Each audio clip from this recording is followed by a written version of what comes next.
ਮੈਂ ਅਮਨਜੀਤ ਕੌਰ ਸਵਾਗਤ ਕਰਦੀ ਹਾਂ ਤੁਹਾਡਾ ਸਾਰਿਆਂ ਦਾ ਪੰਜਾਬੀ ਕੁਕਿੰਗ ਚੈਨਲ ਦੇ ਵਿੱਚ। ਮੇਰੇ ਵੱਲੋਂ ਸਾਰਿਆਂ ਨੂੰ ਪਿਆਰ ਭਰੀ ਸਤਿ ਸ਼੍ਰੀ ਅਕਾਲ। ਅੱਜ ਮੈਂ ਤੁਹਾਡੇ ਨਾਲ ਇੱਕ ਬਹੁਤ ਹੀ ਵਧੀਆ ਘਰੇਲੂ ਨੁਸਖਾ ਸ਼ੇਅਰ ਕਰੂੰਗੀ। ਅੱਜ ਆਪਾਂ ਇੱਕ ਦੁੱਧ ਬਣਾ ਕੇ ਤਿਆਰ ਕਰਾਂਗੇ। ਇਹ ਦੁੱਧ ਲੈਣ ਨਾਲ ਅਸੀਂ ਖੰਘ ਤੋਂ ਵੀ ਬਚ ਸਕਦੇ ਹਾਂ। ਬੰਜੇ ਛੱਤ ਦੇ ਉੱਤੇ ਬਲਗਮ ਜੰਮੀ ਆ ਜਾਂ ਗਲੇ ਦੇ ਵਿੱਚ ਖਾਰਿਸ਼ ਹੁੰਦੀ ਆ, ਇੱਦਾਂ ਦੀਆਂ ਜਿਹੜੀਆਂ ਛੋਟੀਆਂ ਜਿਹੜੀਆਂ ਆ ਸਰਦੀ ਦੇ ਮੌਸਮ ਦੇ ਵਿੱਚ ਸਾਨੂੰ ਮੁਸ਼ਕਿਲਾਂ ਆਉਂਦੀਆਂ ਨੇ, ਇਹ ਸਾਰੀਆਂ ਮੁਸ਼ਕਿਲਾਂ ਜਿਹੜੀਆਂ ਇਹ ਦੁੱਧ ਪੀਣ ਦੇ ਨਾਲ ਠੀਕ ਹੋ ਸਕਦੀਆਂ ਆ। ਕਿਉਂਕਿ ਅਸੀਂ ਇਹਦੇ ਵਿੱਚ ਜਿਹੜੀਆਂ ਵੀ ਚੀਜ਼ਾਂ ਦੇਖੋ ਵਰਤੀਆਂ ਆ ਉਹ ਸਾਰੀਆਂ ਨੈਚੁਰਲ ਆ, ਕੋਈ ਇਹਨਾਂ ਦਾ ਸਾਈਡ ਇਫੈਕਟ ਨਹੀਂ ਆ। ਜਿਹੜੇ ਇਹ ਚੀਜ਼ਾਂ ਜਿਹੜੀਆਂ ਸਾਡੇ ਪਹਿਲਾਂ ਵੱਡੇ ਬਜ਼ੁਰਗ ਵਰਤਦੇ ਹੁੰਦੇ ਸੀ, ਉਹੀ ਚੀਜ਼ਾਂ ਦਾ ਆਪਾਂ ਇਸਤੇਮਾਲ ਕਰਕੇ ਆਪਾਂ ਨੂੰ ਜਿਹੜੀ ਇਹ ਥੋੜੀ ਬਹੁਤੀ ਕੋਈ ਵੀ ਮੁਸ਼ਕਿਲ ਆਉਂਦੀ ਆ ਉਹ ਤੋਂ ਆਪਾਂ ਠੀਕ ਹੋ ਸਕਦੇ ਆ। ਨਾ ਕਿ ਅਸੀਂ ਕੋਈ ਵੀ ਮੰਨ ਲਓ ਸਾਨੂੰ ਜ਼ੁਕਾਮ ਹੋ ਗਿਆ ਜਾਂ ਖੰਘ ਹੋ ਗਈ, ਅਸੀਂ ਦਵਾਈਆਂ ਵੱਲ ਭੱਜਣਾ ਸ਼ੁਰੂ ਕਰ ਦਈਏ। ਦਵਾਈਆਂ ਲੈਣ ਤੋਂ ਪਹਿਲਾਂ ਇਹ ਅਸੀਂ ਇੱਦਾਂ ਦੇ ਨੁਸਖੇ ਜਿਹੜੇ ਆ ਸਾਨੂੰ ਅਪਣਾਉਣੇ ਚਾਹੀਦੇ ਆ, ਜਿਨ੍ਹਾਂ ਦੇ ਨਾਲ ਅਸੀਂ ਠੀਕ ਹੋ ਸਕਦੇ ਆ। ਸਭ ਤੋਂ ਵੱਡੀ ਗੱਲ ਆ ਕਿ ਇਹਦੇ ਰਿਜ਼ਲਟ ਬਹੁਤ ਵਧੀਆ ਆ। ਇੱਕ 2 ਦਿਨ ਵੀ ਜੋ 2 ਦਿਨ ਤੁਸੀਂ ਇਹਨੂੰ ਲਗਾਤਾਰ ਇਸਤੇਮਾਲ ਕਰਦੇ ਹੋ ਤਾਂ 2 ਦਿਨਾਂ ਦੇ ਵਿੱਚ ਹੀ ਤੁਹਾਨੂੰ ਇਹਦਾ ਫਰਕ ਜਿਹੜਾ ਨਜ਼ਰ ਆਊਗਾ।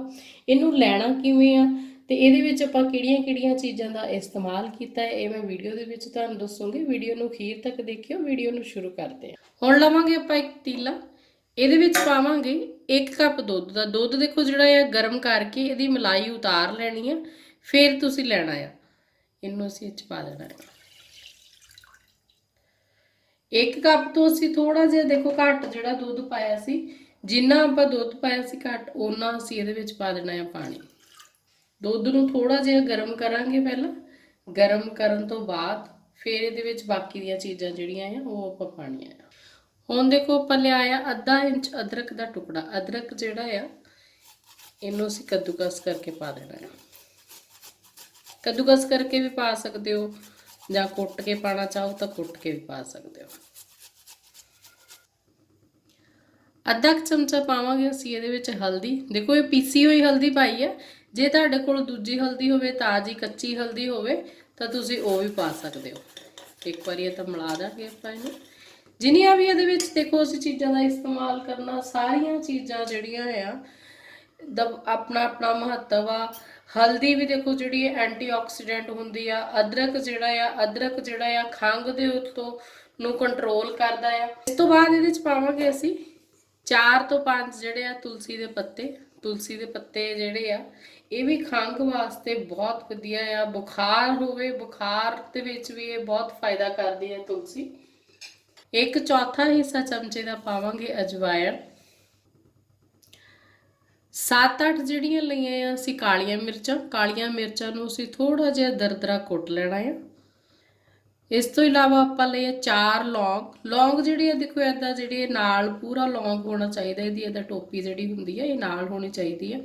ਇਹ ਲੌਂਗ ਵੀ ਅਸੀਂ ਜਿਹੜੇ ਆ ਕਾਲੀਆਂ ਮਿਰਚਾਂ ਦੇ ਨਾਲ ਹੀ ਕੁੱਟ ਲੈਣੇ ਆ। 2 ਲਈਆਂ ਹਰੀਆਂ ਇਲਾਇਚੀਆਂ।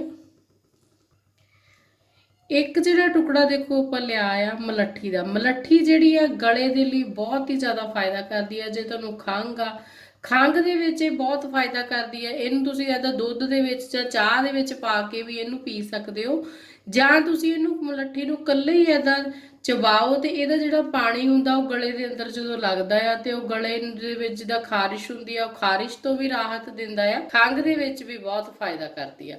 ਇਹਨੂੰ ਵੀ ਅਸੀਂ ਥੋੜਾ ਜਿਹਾ ਦਰਦਰਾ ਜਿਹਾ ਇੱਕ ਵਾਰੀ ਇਹਨੂੰ ਅਸੀਂ ਤੋੜ ਲੈਣਾ ਆ, ਮਤਲਬ ਕਿ ਦਰਦਰਾ ਇਹਨੂੰ ਕੁੱਟ ਲੈਣਾ ਆ। ਸਾਰੀਆਂ ਚੀਜ਼ਾਂ ਜਿਹੜੀਆਂ ਆ ਆਪਾਂ ਇਹਦਾ ਕੁੱਟ ਕੇ ਫਿਰ ਇਹਦੇ ਵਿੱਚ ਪਾਣੀਆਂ ਆ। ਮਲੱਠੀ ਦੇਖੋ ਜਿਹੜੀ ਇੱਦਾਂ ਆਪਾਂ ਥੋੜੀ ਜਿਹੀ ਤਾਂ ਤੋੜ ਲੈਣੀ ਆ।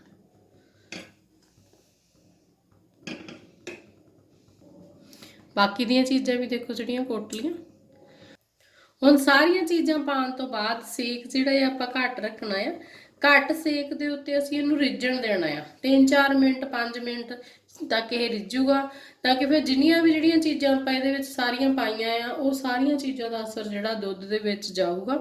ਤੇ ਜਿੰਨਾ ਆਪਾਂ ਇਹਨੂੰ ਹੌਲੀ ਹੌਲੀ ਰਿਝਾਵਾਂਗੇ ਉਹਨਾਂ ਫਿਰ ਇਹ ਫਾਇਦਾ ਕਰਦਾ ਹੈ। ਦੇਖੋ ਜਿਹੜਾ ਆਪਾਂ ਇਹਦੇ ਵਿੱਚ ਪਾਣੀ ਪਾਇਆ ਸੀ ਉਹ ਪਾਣੀ ਜਿਹੜਾ ਆ ਉਹਨਾਂ ਫਿਰ ਜਿਹੜਾ ਹੈ ਸੁੱਕ ਜੂਗਾ। ਥੋੜਾ ਜਿਹਾ ਇਹਨੂੰ ਏਦਾਂ ਹਿਲਾਉਣਾ ਆ ਤਾਂ ਕਿ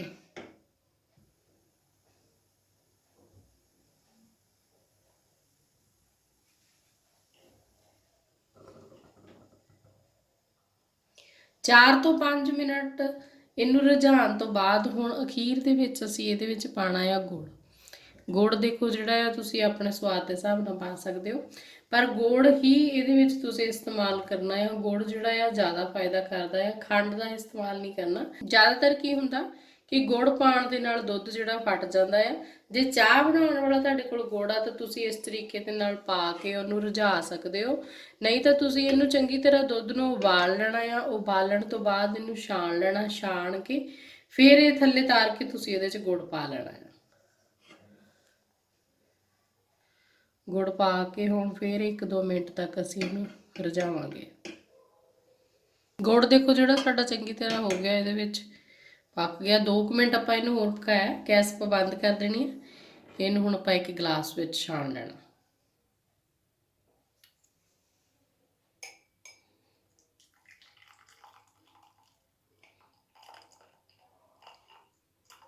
ਦੁੱਧ ਦੇਖੋ ਜਿਹੜਾ ਆਪਾਂ ਛਾਣ ਲਿਆ, ਦੁੱਧ ਸਾਡਾ ਤਿਆਰ ਆ ਬਣ ਕੇ। ਇਹਨੂੰ ਹੁਣ ਆਪਾਂ ਲੈਣਾ ਕਿੱਦਾਂ ਆ ਇਹ ਵੀ ਤੁਹਾਨੂੰ ਦੱਸ ਦਿੰਦੀ ਹਾਂ। ਇਹਨੂੰ ਤੁਸੀਂ ਦਿਨ ਦੇ ਵਿੱਚ 2 ਵਾਰੀ ਲੈਣਾ ਆ। 1 ਕੱਪ ਸਵੇਰੇ ਲੈ ਸਕਦੇ ਹੋ, 1 ਕੱਪ ਰਾਤ ਨੂੰ ਲੈ ਸਕਦੇ ਹੋ। ਸਵੇਰ ਦੇ ਟਾਈਮ ਲੈਣਾ ਤੁਸੀਂ, ਤੇ ਰਾਤੀ ਜਦੋਂ ਤੁਸੀਂ ਲੈਣਾ ਹੈ, ਤੇ ਰਾਤ ਨੂੰ ਤੁਸੀਂ ਸੌਣ ਟਾਈਮ ਪੀਣਾ ਆ। ਜਦੋਂ ਤੁਸੀਂ ਸੌਣ ਟਾਈਮ ਪੀਓਗੇ ਤਾਂ ਉਹ ਬਹੁਤ ਜ਼ਿਆਦਾ ਅਸਰ ਕਰਦਾ ਆ। ਤੇ ਤੁਸੀਂ 2 ਦਿਨ ਇਹਨੂੰ ਪੀਓਗੇ, 2 ਦਿਨ ਦੇ ਵਿੱਚ ਹੀ ਤੁਹਾਨੂੰ ਇਹਦੇ ਬਹੁਤ ਵਧੀਆ ਰਿਜ਼ਲਟ ਮਿਲੂਗੇ। ਕਿਉਂਕਿ ਦੇਖੋ ਇਹਦੇ ਵਿੱਚ ਅਸੀਂ ਇੱਦਾਂ ਦੀ ਕੋਈ ਵੀ ਚੀਜ਼ ਨਹੀਂ ਪਾਈ ਜਿਹਦਾ ਕੋਈ ਸਾਈਡ ਇਫੈਕਟ ਹੋਵੇ। ਸਾਰੀਆਂ ਚੀਜ਼ਾਂ ਜਿਹੜੀਆਂ ਇਹ ਓਰੀਜਨਲ ਨੇ, ਘਰ ਦੇ ਵਿੱਚ ਹੀ ਸਾਡੇ ਸਮਾਨ, ਜਿਹੜੀਆਂ ਚੀਜ਼ਾਂ ਸਾਡੇ ਹਮੇਸ਼ਾ ਸਾਹਮਣੇ ਰਹਿੰਦੀਆਂ ਆ ਘਰ ਦੇ ਵਿੱਚ, ਸਾਡੀ ਰਸੋਈ ਦੇ ਵਿੱਚ, ਉਹ ਚੀਜ਼ਾਂ ਦਾ ਅਸੀਂ ਦੇਖੋ ਜਿਹੜਾ ਇਸਤੇਮਾਲ ਕੀਤਾ ਆ। ਨੈਚੁਰਲ ਚੀਜ਼ਾਂ ਨੇ, ਸਾਰੀਆਂ ਚੀਜ਼ਾਂ ਦੇ ਆਪਣੇ ਆਪਣੇ ਫਾਇਦੇ ਆ। ਜਦੋਂ ਅਸੀਂ ਸਾਰੀਆਂ ਚੀਜ਼ਾਂ ਨੂੰ ਇਕੱਠੇ ਕਰਕੇ ਦੁੱਧ ਦੇ ਵਿੱਚ ਪਾ ਕੇ ਇਹਨੂੰ ਰਝਾਉਂਦੇ ਆ, ਅਸੀਂ ਇਹਦਾ ਚਾਹੇ ਕਾੜਾ ਬਣਾ ਕੇ ਪੀਂਦੇ ਆ ਜਾਂ ਅਸੀਂ ਦੁੱਧ ਦੇ ਵਿੱਚ ਪਾ ਕੇ ਪੀਂਦੇ ਆ, ਤਾਂ ਉਹਨਾਂ ਦੇ ਜਿਹੜੇ ਫਾਇਦੇ ਆ ਸਾਡੇ ਸਰੀਰ ਨੂੰ ਬਹੁਤ ਜ਼ਿਆਦਾ ਮਿਲਦੇ ਆ। ਦਵਾਈਆਂ ਵੱਲ ਭੱਜਣ ਦੀ ਬਜਾਏ ਜੇ ਅਸੀਂ ਘਰ ਦੇ ਘਰੇਲੂ ਨੁਸਖਿਆਂ ਦੇ ਉੱਤੇ ਧਿਆਨ ਦਈਏ ਤਾਂ ਅਸੀਂ ਉਹਨਾਂ ਨੁਸਖਿਆਂ ਦੇ ਨਾਲ ਹੀ ਆਪਣੇ ਸਰੀਰ ਨੂੰ ਠੀਕ ਕਰ ਸਕਦੇ ਹਾਂ। ਇਸ ਦੁੱਧ ਨੂੰ ਦੇਖੋ ਤੁਸੀਂ ਸਭ ਨੂੰ ਦੇ ਸਕਦੇ ਹੋ, ਬਜ਼ੁਰਗਾਂ ਨੂੰ ਵੀ ਦੇ ਸਕਦੇ ਹੋ, ਆਪ ਵੀ ਲੈ ਸਕਦੇ ਹੋ, ਬੱਚਿਆਂ ਨੂੰ ਵੀ ਦੇ ਸਕਦੇ ਹੋ। ਜੇ ਤੁਸੀਂ ਆਪ ਲੈਂਦੇ ਹੋ ਜਾਂ ਵੱਡਿਆਂ ਨੂੰ ਦਿੰਦੇ ਹੋ ਤਾਂ ਤੁਸੀਂ 1 ਕੱਪ ਲੈਣਾ ਹੈ। ਜੇ ਤੁਸੀਂ ਬੱਚਿਆਂ ਨੂੰ ਦਿੰਦੇ ਹੋ ਤਾਂ ਅੱਧਾ ਕੱਪ ਸਵੇਰੇ, ਅੱਧਾ ਕੱਪ ਸ਼ਾਮੀ। ਦਿਨ ਦੇ ਵਿੱਚ 2 ਵਾਰੀ ਇਸਤੇਮਾਲ ਕਰੋ, ਬਹੁਤ ਵਧੀਆ ਇਹਦੇ ਰਿਜ਼ਲਟ ਨੇ। ਸਿਵਾਏ ਦਵਾਈ ਲੈਣ ਤੋਂ ਇੱਦਾਂ ਦੀ ਘਰੇਲੂ ਜਿਹੜੀਆਂ ਚੀਜ਼ਾਂ ਦਾ ਇਸਤੇਮਾਲ ਕਰਿਆ ਕਰੋ। ਵੀਡੀਓ ਨੂੰ ਲਾਈਕ ਤੇ ਸ਼ੇਅਰ ਜ਼ਰੂਰ ਕਰਿਓ, ਕਮੈਂਟ ਕਰਕੇ ਜ਼ਰੂਰ ਦੱਸਿਓ ਕਿ ਵੀਡੀਓ ਤੁਹਾਨੂੰ ਕਿਵੇਂ ਦੀ ਲੱਗੀ। ਵੀਡੀਓ ਦੇਖਣ ਲਈ ਬਹੁਤ ਬਹੁਤ ਧੰਨਵਾਦ।